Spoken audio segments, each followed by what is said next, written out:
SITക്കും ഹൈക്കോടതിക്കും തന്നെ മേൽ സമ്മർദ്ദം ഉയർത്തിക്കൊണ്ടുവരാനുള്ള ഒരു നീക്കം പ്രതിപക്ഷ നേതാവ് നടത്തുക. അത് ഗുരുതരമായൊരു നീക്കമാണ്. ഹൈക്കോടതിയെ തന്നെ സമ്മർദ്ദത്തിലാക്കാനാണ് ഇപ്പോൾ നീക്കം നടത്തുന്നത്. കാരണം ഹൈക്കോടതി മേൽനോട്ടത്തിലാണ് അന്വേഷണം നടത്തുന്നത്. SITക്ക് മേൽ സമ്മർദ്ദം ഉയർത്തുന്നതിനെ ഹൈക്കോടതി നിശിതമായിട്ട് വിമർശിച്ചു. നേരത്തെയുള്ളൊരു വിധി ബാഹ്യശക്തികൾ SITക്ക് മേൽ ആക്ഷേപങ്ങൾ ചൊരിയുകയാണ്, SITയിൽ അംഗങ്ങളുടെ വിശ്വാസ്യതയെ ചോദ്യം ചെയ്യുകയാണ്, അത് മുഴുവൻ തള്ളിക്കളയുന്നു എന്നും SITയിലുള്ള വിശ്വാസം ഞങ്ങൾ ആവർത്തിച്ചുറപ്പിക്കുന്നു ഹൈക്കോടതി പറഞ്ഞു. എന്നിട്ട് വീണ്ടും ഈ ആരോപണം ഉയർത്തുന്നത് ഹൈക്കോടതിയെ തന്നെ സമ്മർദ്ദത്തിലാക്കാൻ വേണ്ടിയിട്ടാണ്. ഇപ്പോ ഏറ്റവും ഒടുവിലെ ഹൈക്കോടതിയുടെ ഉത്തരവ് നമ്മുടെ മുമ്പിലുണ്ടല്ലോ. ജനുവരി 5 ഉത്തരവുണ്ട്. അതിന് പാരഗ്രാഫ് 11 നോക്കൂ. പ്രതിപക്ഷ നേതാവ് ചില പഴയ ഉത്തരവ് സെലക്റ്റീവായിട്ട് ഉദ്ധരിക്കുന്നത് കണ്ടു. ഏറ്റവും ഒടുവിലൊരു ഉത്തരവുണ്ട്. എന്താ പറയുന്നത്? Having examined the investigation carried out thus far, which has been undertaken in a structured, phased and comprehensive manner, we are firmly of the view that the investigation is proceeding strictly in accordance with law and along the correct lines. അതാണ് അതിൽ ഏറ്റവും ശ്രദ്ധേയമായ കാര്യം.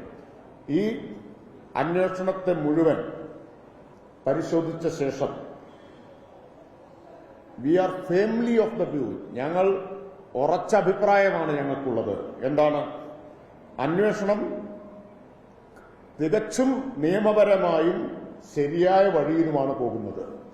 അപ്പോ തികച്ചും നിയമപരവും ശരിയായ വഴിയിലുമാണ് അന്വേഷണം പോകുന്നത് എന്ന് അന്വേഷണ പുരോഗതി തുടർച്ചയായി പരിശോധിച്ച ഹൈക്കോടതി ഡിവിഷൻ ബെഞ്ച് പറയുമ്പോൾ പ്രതിപക്ഷ നേതാവ് പറയുകയാണ്, പ്രതിപക്ഷം സഭയിൽ പറയുകയാണ്, അന്വേഷണ സംഘത്തിന് മുകളിൽ സമ്മർദ്ദം ചെലുത്തുന്നു എന്ന്. യഥാർത്ഥത്തിൽ അന്വേഷണ സംഘത്തിനെയും ഹൈക്കോടതിയെയും സമ്മർദ്ദത്തിലാക്കാൻ ശ്രമിക്കുന്നത് പ്രതിപക്ഷ നേതാവാണ്. ഇത് അങ്ങേയറ്റം ദുഷ്ടലാക്കോട് കൂടിയിട്ടുള്ള നീക്കമാണ്. എന്താ പ്രതിപക്ഷ നേതാവിന്റെ വിചാരം? ഹൈക്കോടതി അദ്ദേഹത്തിന്റെ ഇത്തരം പ്രസ്താവനകളിൽ ഭയപ്പെട്ട് ആ സമ്മർദ്ദത്തിന് കീഴടങ്ങുമെന്നാണ്. അത് വളരെ വ്യക്തമല്ലേ?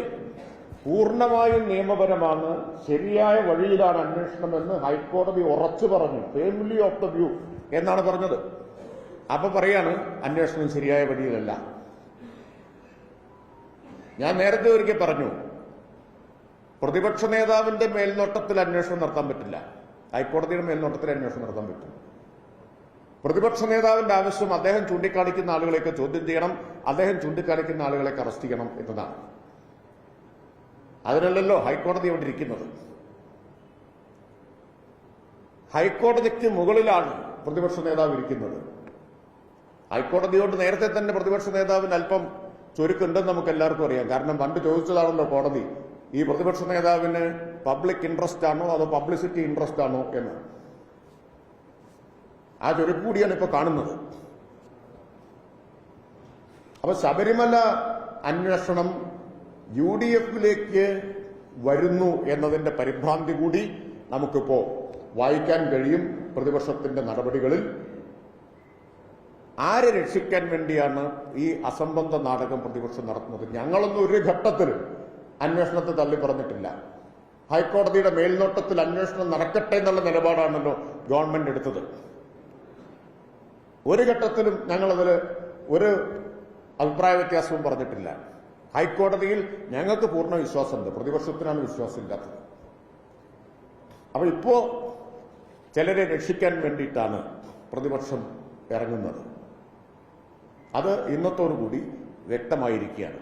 പക്ഷെ പ്രതിപക്ഷം ഈ സമ്മർദ്ദമൊന്നും ഉയർത്തിയതുകൊണ്ട് അവരിലേക്ക് അന്വേഷണം എത്താതിരിക്കില്ല. വാജിവാഹനം കൈമാറിയത്, കോൺക്രീറ്റ് കൊടിമരം ചിതലരിച്ചു എന്ന് കഥയുണ്ടാക്കിയത്, അതിന്റെയൊക്കെ പിന്നിൽ പ്രവർത്തിച്ചിട്ടുള്ള ആളുകൾ അകത്താവുക തന്നെ ചെയ്യും. കോൺക്രീറ്റ് കൊടിമരം ചിതലരിച്ചു എന്ന് കഥയുണ്ടാക്കാൻ ധൈര്യം ഉള്ളവരാണ് ഞങ്ങൾക്ക് നേരെ ആക്ഷേപം ഉന്നയിക്കുന്നത്. അവരെ ഒപ്പം കൂട്ടിയിട്ടാണ് ഈ ആക്ഷേപം ഉന്നയിക്കുന്നത്.